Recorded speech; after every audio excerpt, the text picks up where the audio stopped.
Hello everyone. Just before I start this video today, I would like to take a second to thank all those of you who already subscribe to this channel because we are building a community of financial savvy people. So it's important for financial literacy to be taught in school, but unfortunately it's not.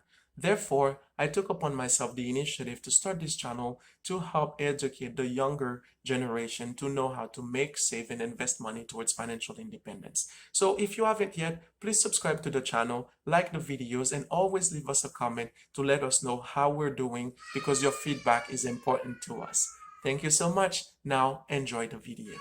Hey guys, Sandy Dupont here and welcome to this video. If you're new to this channel, this is the place where Canadians talk about making, saving, and investing money towards financial independence and retire early. So if you're new to this channel, don't forget to subscribe for more video like this. I know today is a most anticipated video because a lot of you left in the comment and you wanted me to talk about TFSA, which is the tax-free savings account. And today I will be talking about just that. So don't forget, as always, smash the like button if you like this video, leave a comment below if you have any questions, and subscribe to the channel if you haven't yet. In today's video, I will be talking about what is a TFSA. How does the TFSA work? How much money can I contribute in a TFSA? What type of investments can I put in a TFSA? And so much more. What is a TFSA? A TFSA, or tax-free savings account, is a federal government program that started in 2009, allowing anyone in Canada with a valid social insurance number who is 18 or older can save, invest money tax-free for the rest of their life if they want. A tax-free savings account, or TFSA, is one of the most underused programs out there that people avoid using it just because they don't know what it is really. And this is the reason why I started this channel, so I can educate you in order to help you use these things that can help prepare for early retirement and financial independence. So let's talk about how does the TFSA work. Just like the ORSP I explained, and if you didn't watch the ORSP videos, you can click on the link right here, or I'll leave the link in the description below. Go back and watch and learn about the ORSP. They are different. ORSP and TFSA are different, but they have some components that are similar. So let's first talk about what the similarity is. Remember this jar? If you didn't watch the previous video, you won't remember. So it's important you go and watch it. But if you watched it, you will remember. So this jar was an example that I took in the ORSP videos, and I will use it for the TFSA. So TFSA, in reality, it's not a tax-free savings account only. It's not just an account, and it's actually not an account at all. It is like a plan, a tax-free savings plan, or a tax-free savings program. That would make more sense. So just like this chart, everything that you invest in a tax-free savings account or this chart will be growing tax-free. And when you withdraw money out of that tax-free savings account, it is tax-free as well. To give you an example, let's say you had a bunch of money like this and you don't know what to do with it. Well, you talk to someone, a financial advisor or a friend, or after watching this video, you start to understand more about tax-free savings account. You learn more about what investing is. Well, you decided, I'm going to open a tax-free savings account, or TFSA, which is a plan, and you can invest different type of investment in there. For example, you can decide to diversify. I'm going to put some money in my savings account inside of the TFSA. And on top of that, you decide, okay, after savings account, I'm going to buy some stocks, and then you put it in there. I'm going to buy some bonds, and you put it in there. I'm going to buy some REITs, put it in there. Some index funds, you put it in there. Some mutual funds, put it in there. And some ETFs, you put it in there, etc. So many different kind of investment that are qualified for the tax-free savings account. So what happened is that all this money that is inside of this TFSA, while it's inside of there, it's growing for you tax-free. So you don't pay any kind of taxes with this money. So let's say in total, this money that you invested was $10,000. So you put all this $10,000 inside of your TFSA, and this money grow over the years. Let's say it goes for 10 years, and you put $10,000, and later that $10,000, it grew so much in all these different investments that it becomes $1 million. Well, what happened is that you can withdraw that $1 million out of your TFSA, and it will all be tax free. So taxes is one of the reasons why the middle class cannot really grow their wealth fast, because every time you make money, you have to give a portion of that to the government under the form of taxes. But if you can have all the return for yourself, then the return is making money and your capital is making money. So this way, your wealth is going to grow faster, then you are able to retire faster. And that's the plan.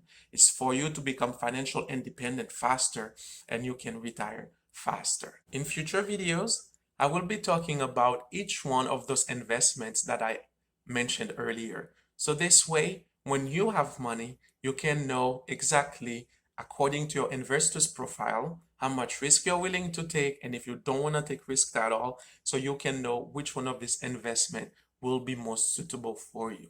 And again, remember, in these videos, I do not act as a financial advisor. These are for entertainment purpose, so I can educate you on what are the options that you have here in Canada if you want to invest to become financially independent and retire early. The question is now, how much money can I contribute in a TFSA? Well, let's talk about contribution limit for a second. And on RSP, in order to have contribution limit, you need to be having three types of income. For example, we talked about employment income, we talked about self-employment income, and we talked about rental income. So when you add this together at the end of the year, you can have up to 18% of all of this combined, and you would see that contribution limit on your notice of assessment. A tax-free savings account is different. You do not have to work to get contribution room. As soon as you turn 18, every year the government add a certain amount of money. So since 2009, if you were 18 until today and you've never contributed to your tax-free savings account, you have up to $88,000 that you can contribute to your tax-free savings account. And remember, if you had that money, you can use it as a lump sum to invest in your tax-free savings account in those different investments that I talked about earlier. Or if you do not have that much money, you can start today making different contribution, $10, $5, $20 a month, a week, or whatever you can afford at the time. What's important is that you start investing as early as possible. However, in different videos or future videos that I will be making, I will be talking about different investments, how they work. So this way you can have a better idea on starting today, what kind of investment can I put? $5, $10, a dollar. Really, right now in Canada, you can start saving or investing money starting at $1, depend of what you can afford and depend of what type of investment that you want to invest in. And we will be talking about that in different videos.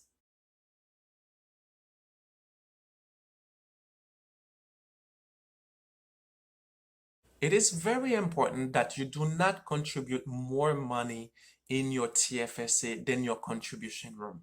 Because what happened, every excess amount that you contribute in your TFSA that go over your contribution room, you will be having 1% penalty every month for that money. Just like the RSP we talked about, we cannot contribute more than the contribution room. So the government is as serious when it comes to the tax-free savings account or the TFSA as well. So it's important to remember, it's important to go back to the CRA website to see what is your contribution limit or contribution room. So this way you don't contribute more than that. Because often what happens is that just like the RSP, you can hold TFSA at many different financial institutions.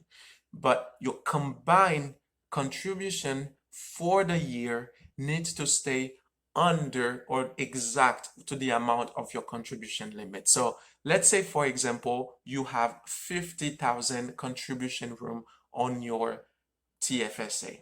You can open 5 different TFSAs at 5 different financial institutions, and you can put 10,000 on each or whatever amount you want to put. But as long as it stays at the 50,000 contribution room that you have, you're okay. But if you go over that by 10,000, you will be taxed 1% per month on that extra 10,000 if you go over by 10,000. So every month 1%, it's gonna be 12% for the year. It will be wasted money. So do not contribute more money in your TFSA thinking that if I do that, I can save on taxes. It will not work, so don't do it. Another important thing that you need to know about the TFSA is that when you withdraw money out of a TFSA for a calendar year, you lose that contribution room. Let me say that in plain words. Let's say we talk about the same 50,000 contribution room earlier. Let's say that's what it is for you. And you received so much money for this year, you were able to contribute that to the max. So you contributed 50,000 for the year. But something happened at the end of the year, I don't know, maybe Christmas or something, where you decide, okay, I need to take out $10,000 of my tax-free savings account or TFSA.